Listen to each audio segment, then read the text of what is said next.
Well, good morning, good afternoon, good evening, wherever the case may be. Marty Grunder here with another great idea. I'm with Vincent Torchia, my partner. Vince, in the last 2 months, we've had 5 ACE meetings, our peer groups. You and I have been on 6, 7 consulting visits with the owners and leadership teams of companies.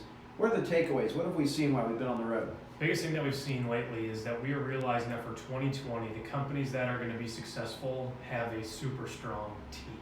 It's all about people right now. And what do you mean by team? What are they doing? Some of the companies that are doing really well in that department have very clear and concise objectives for their team. They own their department, they own their roles, no ambiguity about what a win looks like. People understand how they contribute to a win at the company. And it backs up to the budget. They're doing one-on-ones, there's constant conversations, there's a flow, if you will, there's a meeting structure, there's momentum because people are owning things. Owners aren't having to do as much as they were, they're letting go. It's that whole big process, isn't it?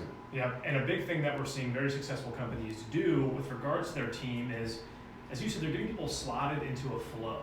Yep. It's not like, well, we've got Marty here, and Marty can do some sales, and he can do HR, and he can do this, and he can do that, because he's a person. Right. Successful companies are focusing on the position that they need, right, and then finding people that are going to help them support that. Not taking just existing people and moving them all around the company. I know in January of 18, when I turned the day-to-day operations of the landscaping company over to Seth, it was amazing. It was literally within 1 month. You know, I went from having 11 direct reports to 1. And I went from like having multiple responsibilities, many of which, quite frankly, I weren't doing well, to 2 or 3 things I was able to really dedicate my time with, and the company benefited from it. And I think actually, and you saw this, that the team benefited from it too. Absolutely. I think what a great lesson that we saw firsthand at Grunder, and I've learned this in working with the companies we work with and seeing it happen, is that 1 + 1 with people does not always equal 2. Exactly. So if you have really strong people slotted in a really good role, they might get done with 3 or 4 other people. Right.